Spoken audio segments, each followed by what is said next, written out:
Hello student, this is OMPRAKASH Yadav. I am teaching the gear. So already I have taken the 4 lecture. Today I am going to teach you the law of gearing. Law of gearing. Okay, roughly let us see what are the law of gearing. Then after the derivation, after the proof, you will clearly see that actually what is the law of gearing. Okay, so what is the law of gearing? Law of gearing state the condition which must be satisfied by gear tooth profile to maintain constant velocity ratio for the two meeting gear. So actually what is the law of gearing? So they are giving the condition, they are imposing the condition which should be satisfied by the tooth profile to maintain the constant velocity ratio for the meeting gear. Okay, so to understand the law of gearing, let us see.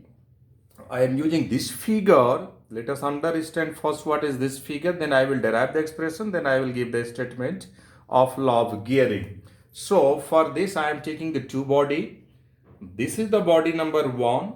This is the body number 1, which is rotating about center O1 with an angular velocity omega 1 in this direction. Okay. This is the another body. This is the another body which is rotating about center O2 with an angular velocity omega 2 in this direction. Now this O1, O2 is the center line of these two body center. So this O1, O2 is the center line. O1, O2 is the center line. And these two body are making the contact here, that is Q. So this Q is the point of contact of two body. This point Q is the point of contact of the two body. Point of contact of the two body. Okay. If this is the point of contact of the two body, then a common tangent can be drawn at the common point of contact.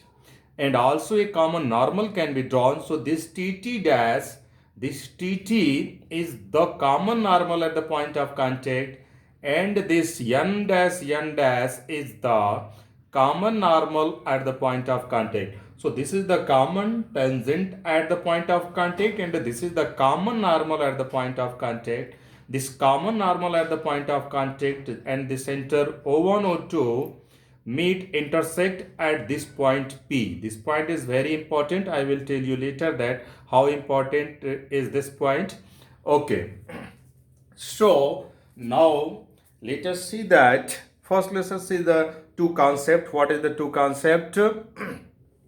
So relative velocity between 1 and 2. Yeah, one of the body can slide over the another body only along this common tangent line. So sliding can take place only along the common tangent line. Look at here, this is the common tangent line. So if this is the two body, here is the contact. So only can they slide along the common tangent. They cannot slide along the common normal. So what you are looking at, they cannot separate. Otherwise there will be no contact, and this cannot penetrate to each other. So there will be no relative velocity along this N dash, along the common normal at the point of contact. So they can slide only along the common tangent. Okay, now let us derive the expression for this. Let us understand one thing more. This point Q, when we are considering point Q on the body 1, then its the velocity will be perpendicular to O1Q. So they are rotating in this direction. So perpendicular to this in this direction will be this one. So this is what 90 degree between this and this. Okay, so this is the velocity of point Q, and consider on 1 is equal to radius into its angular velocity. So radius will be omega 1 into Q, and its angular velocity is omega 1 into omega 1.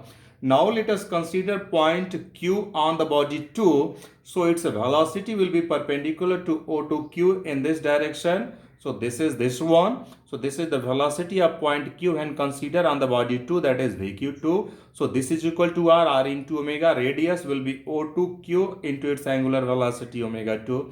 So VQ2 is equal to O2Q into omega 2. So this is the velocity of point Q, and they are considered on the body 1. This is the velocity of point Q, and they are considered on the body 2. Okay. Now I am going to find out the component of this velocity Vq1 and Vq2 along the common normal at the point of contact. So before going to this, let us see that what is alpha and what is the beta. Now you join this O1Q line and draw normal from O1 on this common normal line. So this common normal पे लंब क्या है आपका? This is capital M. This is capital M and this join line O1Q, O1Q. So this triangle is O1MQ. Similarly, you join this O2Q. You join this O2Q and draw normal from O2 on this common normal. So this is what? O2 Now, let us say that this angle is alpha. If this angle is alpha, so this angle will be 90 minus alpha. This will be 90 minus alpha. And you look at here, if this will be 90 minus alpha, this is perpendicular to each other. So if this is 90 minus alpha, so this will be what? Alpha. This will be alpha. I have written here. So this angle will be alpha. Okay. Let us say that this angle is beta. If this angle will be beta, this angle will be beta. If this angle will be beta, then this angle also will be beta. Why this angle will be beta? Because this common normal and a common tangent are perpendicular to each other. So if this angle is beta in this direction, so in this direction this angle also will be beta. So this angle is beta. Okay, let us find out component of this two velocity along the common normal. So component of velocity Vq1 along the common normal. So what this will be? This is Vq1 and this angle is alpha, so that will be Vq1 cos alpha. So Vq1 cos alpha, put the value as Vq1. So it is O1Q into omega 1 into cos alpha. Okay. Now find out the component of velocity Vq2 along the common normal. So this will be Vq2 into cos beta, Vq2 into cos beta. Put the value as of Vq2. So this is O2Q into omega 2, O2Q into omega 2 and this cos beta. Okay. So we are looking at this both component of velocities along the common normal and in the same direction. So easily we can find out what is the relative velocity of one tooth with respect to another tooth along the common normal. So relative velocity of body 1 with respect to body 2 along the common normal is equal to this minus this. So I have written the same thing here. Okay. Now let us see that this body cannot penetrate along the common normal nor can be separated. Otherwise there will be no contact. This means what? The relative velocity along the common normal at the point of contact will be 0. So for no penetration or no separation, this relative velocity of body 1 with respect to body 2 will be 0. So I am equating this is equal to 0. So we are getting this is equal to this. So now let us find out the value of this cos alpha and this cos beta. This value of cos alpha can be found out from this triangle O1QM. O1QM, this angle is alpha. So what will be cos alpha is equal to O1M divided by O1Q, because this is the right angle triangle. Here this is right angle. So cos alpha is equal to O1M divided by O1Q. Same thing is written here. Now see in triangle O2QN. This is O2QN and this angle is beta. So what will be cos beta is equal to? This cos beta is equal to this O2N divided by O2Q. This O2N divided by O2Q, same thing is written here. O2M divided by O2Q. Let us put the value of cos alpha and cos beta in this equation. So I am putting here. So this O1Q and O2Q get cancelled out. Then this O2Q and O2Q is getting cancelled out. So what we are getting, omega 1 divided by omega 2 is equal to O2N divided by this O1M. Say this is the equation number 1. Now let us see the similar triangle. O1PM and O2PM. Let us see where they are. So this is this triangle O1PM. This is the right angle triangle here. O1PM and this triangle O2PN. O2PN are the similar triangle. So from the property of similar triangle, we can write that O2N bata ke O1M. Look at here. So this O2N divided by O1M. Similar side I am taking. So this O2N divided by O1M is equal to what? You take the bigger one first, because I have taken bigger one here first. So this O2P divided by O1P. O2P divided by O1P is equal to what? This Pn. Another third side, Pn divided by Pm. So Pn divided by Pm, this is the equation number 2. When you are combining the equation number 1 and the 2, then we are getting this. Omega 1 divided by omega 2 is equal to O2n divided by O1m. Okay, is equal to O2P divided by O1P is equal to Pn bata ke Pm. Pn bata ke Pm. Okay. Till now, just I am saying that this is the body 1, this is the body 2. I have not taken the name of gear. I am not telling that these two body are the gear. I am not telling that these two body are the tooth of the gear. Just I am saying that these are the two body. These are the two body. Till now, just I have told that this is body 1 and this is body 2. Now, let us see that. Now I am going to compose the condition of gear.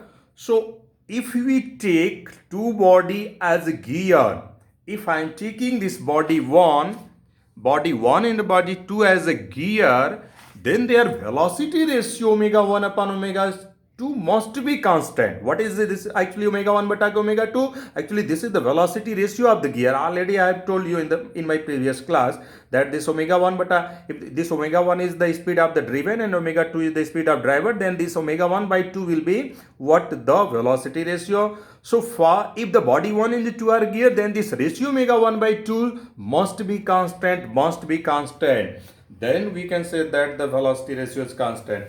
Okay, so omega 1 by 2 is equal to this is equal to what? Constant. Okay, let us see that how this can be constant. Now the question is that how this can be constant. Okay, let us see this one. This is the velocity ratio. Look at this. So this is what O2P divided by O1P. Yeah, O2P divided by O1P. Let us see where is O2P and where is O1P.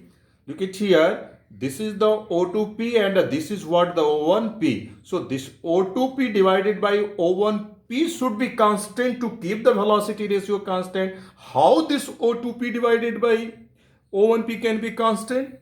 Look at here. So this O1 and O2 is fixed. So when this ratio O2P bata K1P will be constant, when the point P will be fixed. So for two body to be the tooth of gear, this point P should be fixed. Then you can get the constant velocity ratio. So for the gear or for the constant velocity ratio, that point should be fixed. So that fixed point P is a very important point of the gear, that is known as the pitch point. So this P is what? The pitch point. Look at here. What is this point P? So this is on the line O1, O2.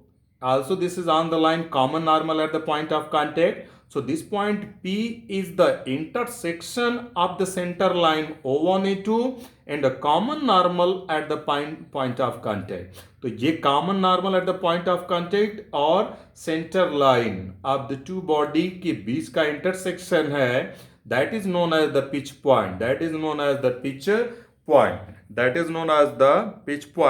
So now I am in a position to give the statement of the law of gearing. So what is the statement of law of gearing? Hence common normal at the point of contact for the meeting gear must always pass through the definite point on the center line O1, O2, and that center line is known as, and that fixed point is known as the pitch point, and this statement is known as the law of gearing. Okay, so what is the statement of the law of gearing? It's common normal at the point of contact. This is the common normal at the point of contact. So this common normal at the point of contact always pass through a definite point on the center line O1, O2. That definite point is known as the pitch point. So this point P is the pitch point, and this statement is the law of gearing. So that is, we can say that this is constant. This is the mathematical expression of the law of gearing, and this is the theoretical statement of the law of gearing. Okay, and that fixed point is the pitch point, which is very, very, very, very important. Okay, in the second lecture, I will cover what is the velocity of sliding. So, velocity of sliding also can be derived from the same this figure. In the next lecture, I will define what is the velocity of sliding, and also I will derive the expression for the same. Okay, thank you very much.